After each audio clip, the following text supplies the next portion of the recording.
Hello ವಿದ್ಯಾರ್ಥಿಗಳೇ, ಈ ಒಂದು ವಿಡಿಯೋದಲ್ಲಿ ನಾವು ನಿಮ್ಮ BCom ಮತ್ತು BBA 4th ಸೆಮಿಸ್ಟರ್ ಕನ್ನಡ ವಿಷಯದಲ್ಲಿ ಬರುವಂತಹ ಗ್ರಾಮರ್ನ ಒಂದು ಭಾಗ ಹುದ್ದೆಗೆ ಜಾಹೀರಾತು ಹೇಗೆ ಬರೆಯುವುದು ಅಂದರೆ ಒಂದು ಕಂಪ್ನಿ ಹೆಸರು ಕೊಟ್ಟು ಇದಕ್ಕೆ ಜಾಹೀರಾತು ನಾವು ತಯಾರಿಸಬೇಕಾಗಿರುತ್ತೆ. ಅವರು ಕ್ವಶನಲ್ಲಿ ಕೊಟ್ಟಿರ್ತಾರೆ ಯಾವ ಕಂಪ್ನಿದು ಏನು ಜಾಹೀರಾತು ನಾವು ಪ್ರಕಟಣೆ ಕೊಡಬೇಕು ಅನ್ನೋದ್ರ ಬಗ್ಗೆ. ಸೊ ಇಲ್ಲಿ ನಾನು ತೊಗೊಂಡಿರುವಂಥ ಎಕ್ಸಾಂಪಲ್ ಏನಿದೆ ಇದೇ ನಿಮಗೆ ಪ್ರಶ್ನೆ ಪತ್ರಿಕೆಯಲ್ಲಿ ಬರುತ್ತೆ.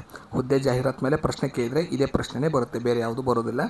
ಕೆಳಗಡೆ ಡಿಸ್ಕ್ರಿಪ್ಷನಲ್ಲಿ ನಮ್ಮ ವಾಟ್ಸಪ್ ಗ್ರೂಪ್ನ ಲಿಂಕ್ನ ಕೊಟ್ಟಿದ್ದೀವಿ, ವಾಟ್ಸಪ್ನ ಜಾಯ್ನ್ ಆಗಿ. ಏನು ಯೂಟ್ಯೂಬ್ ಮೆಂಬರ್ಶಿಪ್ ಲಿಂಕನ್ನು ಕೊಟ್ಟಿದ್ದೀವಿ, ಮೆಂಬರ್ಶಿಪ್ನ ತೆಗೆದುಕೊಳ್ಳಿ. ಹಾಗೂ ನಮ್ಮ ಆ್ಯಪ್ ಲಿಂಕ್ನ ಕೊಟ್ಟಿದ್ದೀವಿ, ಆ್ಯಪ್ನ ಡೌನ್ಲೋಡ್ ಮಾಡಿಕೊಂಡು ತರಗತಿಯನ್ನು ಜಾಯ್ನ್ ಆಗಿ. ನಿಮಗೆ ಏನು ಎಕ್ಸಾಮ್ಗೆ ಸಂಬಂಧಪಟ್ಟಂಥ ಫಿಕ್ಸ್ ಕ್ವಶನ್ಸ್ಗಳು ಸಿಗುತ್ತೆ, PDF ನೋಟ್ಸ್ಗಳು ಸಿಗುತ್ತೆ, ಎಲ್ಲ ವಿಷಯಗಳ ವಿಡಿಯೋ, ಎಲ್ಲ ವಿಷಯಗಳ ಆಡಿಯೋ ನೋಟ್ಸ್ಗಳು ಸಿಗುತ್ತೆ. ಹಾಗೆ ಶಾರ್ಟ್ಕಟ್ ವಿಧಾನ ಮತ್ತು ಹೇಗೆ ಈಸಿಯಾಗಿ ಬರೀಬೇಕು ಅನ್ನೋ ಟಾಪಿಕ್ ನಿಮಗೆ ನಾವು ಅರ್ಥ ಮಾಡಿಸ್ತೇವೆ. ನಾನು ಇಲ್ಲೊಂದು ಎಕ್ಸಾಂಪಲ್ ತೊಗೊಂಡಿದ್ದೀನಿ ಹುದ್ದೆ ಜಾಹೀರಾತಿಗೆ. ಕರ್ನಾಟಕ ಕಾಗದ ಕಾರ್ಖಾನೆ ನಿಯಮಿತ ದಾಂಡೇಲಿ ಉತ್ತರ ಕನ್ನಡ ಇವರು ಲೆಕ್ಕ ತಜ್ಞನ ಹುದ್ದೆಗೆ ಕೊಟ್ಟ ಜಾಹೀರಾತು. ಅದ್ರ ಬಗ್ಗೆ ನಾವು ಜಾಹೀರಾತು ತಯಾರಿಸಬೇಕಾಯ್ತು. ಅಂದರೆ ದಾಂಡೇಲಿಯಲ್ಲಿರುವ ಕಾಗದ ಕಾರ್ಖಾನೆಯಲ್ಲಿ ಅಕೌಂಟೆಂಟ್ ಪೋಸ್ಟ್ಗೆ ಒಂದು ಅಡ್ವರ್ಟೈಸ್ಮೆಂಟ್ ಕ್ರಿಯೇಟ್ ಮಾಡಬೇಕಾಗಿದೆ. ಯಾರು ಆಸಕ್ತಿ ಇರ್ತಾರೋ ಅವರು ಅದನ್ನು ನೋಡಿ ಹುದ್ದೆಗೆ ಅರ್ಜಿ ಸಲ್ಲಿಸ್ತಾರೆ. ನಾವು ಕೊಡ್ತಾ ಇರೋದು ಅಡ್ವರ್ಟೈಸ್ಮೆಂಟ್ನ ಕ್ರಿಯೇಟ್ ಮಾಡ್ತಾಯಿದ್ದೀವಿ. ಹೇಗಿರುತ್ತೆ ಪ್ರಕಟಣೆ ಕೊಡೋದು? ಕರ್ನಾಟಕ ಕಾಗದ ಕಾರ್ಖಾನೆ ನಿಯಮಿತ ದಾಂಡೇಲಿ ಉತ್ತರ ಕನ್ನಡ ಬೇಕಾಗಿದ್ದಾರೆ ಅಂದರೆ ಕಂಪ್ನಿ ಹೆಸರು ಹೆಡ್ಡಿಂಗ್ನಲ್ಲಿ ಬಂದು ವಿತ್ ಅಡ್ರೆಸ್ಸು ಬೇಕಾಗಿದ್ದಾರೆ, ವಾಂಟೆಡ್ ಅಂತ ಬರುತ್ತೆ.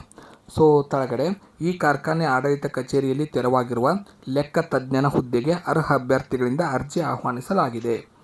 ಅಭ್ಯರ್ಥಿಗಳು ಲೆಕ್ಕಶಾಸ್ತ್ರ ಮತ್ತು ಲೆಕ್ಕ ಪರಿಶೋಧನಾ ಶಾಸ್ತ್ರ ವಿಷಯಗಳನ್ನು ತೆಗೆದುಕೊಂಡು BCom ಪದವೀಧರರಾಗಿರಬೇಕು. ಕನಿಷ್ಠ 5 ವರ್ಷಗಳ ಕಾಲ ಲೆಕ್ಕಪತ್ರ ವಿಭಾಗದಲ್ಲಿ ಹಿರಿಯ ಹುದ್ದೆಯಲ್ಲಿ ಕೆಲಸ ಮಾಡಿದ ಅನುಭವ ಇರಬೇಕು.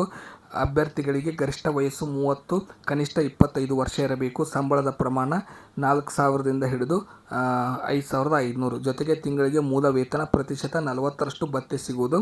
ಹೆಚ್ಚು ಅನುಭವ ಮತ್ತು ವಿದ್ಯಾರ್ಥಿ ಹೊಂದಿದವರಿಗೆ ಯೋಗ್ಯತೆಗೆ ಅನುಸಾರವಾಗಿ ಹೆಚ್ಚಿನ ವೇತನವನ್ನು ನೀಡಲಾಗುತ್ತದೆ. ಅರ್ಜಿಗಳನ್ನು ಕೆಳಗೆ ಕಾಣಿಸಿದವರಿಗೆ ಜನವರಿ 5, 2023 ತಲುಪುವಂತೆ ಕಳುಹಿಸಿಕೊಡಬೇಕು.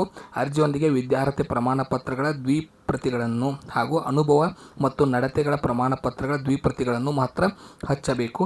ಮೂಲ ಪ್ರತಿಗಳನ್ನು ಸಂದರ್ಶನದ ವೇಳೆಯಲ್ಲಿ ಹಾಜರುಪಡಿಸಬೇಕು. ಅಭ್ಯರ್ಥಿಗಳು ಸಂದರ್ಶನಕ್ಕೆ ಕರೆಯಲ್ಪಟ್ಟರೆ ತಮ್ಮ ಸ್ವಂತ ವೆಚ್ಚದಲ್ಲಿ ಹಾಜರಾಗಬೇಕು. ಇಂತಿ ಶ್ರೀ ಸಂಜೀವ್ R ನಾಯಕ್, ಕಾರ್ಯದರ್ಶಿ, ಕರ್ನಾಟಕ ಕಾಗದ ಕಾರ್ಖಾನೆ ನಿಯಮಿತ. ಸೊ ಈ ರೀತಿಯಾಗಿ ನೀವೇನು ಮಾಡಬೇಕಂದ್ರೆ ಈ ಜಾಹೀರಾತನ್ನು ಕ್ರಿಯೇಟ್ ಮಾಡಬೇಕು. ಟಾಪಿಕ್ಕು ವಿಷಯ ಏನಿರುತ್ತೆ ಅದ್ರ ಬಗ್ಗೆ ನಿಮಗೆ ಡೀಟೇಲಾಗಿ ನಾಲೆಜ್ ಇದ್ದೇ ಇರುತ್ತೆ. ಸೊ ಅದನ್ನು ಬರೆಯುವಂಥ ಕೌಶಲ್ಯ ನಿಮ್ಮಲ್ಲಿದ್ದರೆ ಸಾಕು. ಮ್ಯಾಟ್ರ್ ಹೇಗಿರುತ್ತೆ, ಹೆಡ್ಡಿಂಗ್ ಏನಿರುತ್ತೆ ಅದ್ರ ಬಗ್ಗೆ ನಿಮಗೆಲ್ಲ ಗೊತ್ತಿರಬೇಕು. ಮುಂದಿನ ವಿಡಿಯೋದಲ್ಲಿ ಮತ್ತೊಂದು ಗ್ರಾಮರ್ನ ಟಾಪಿಕ್ನೊಂದಿಗೆ ಸಿಗೋಣ. ಧನ್ಯವಾದಗಳು.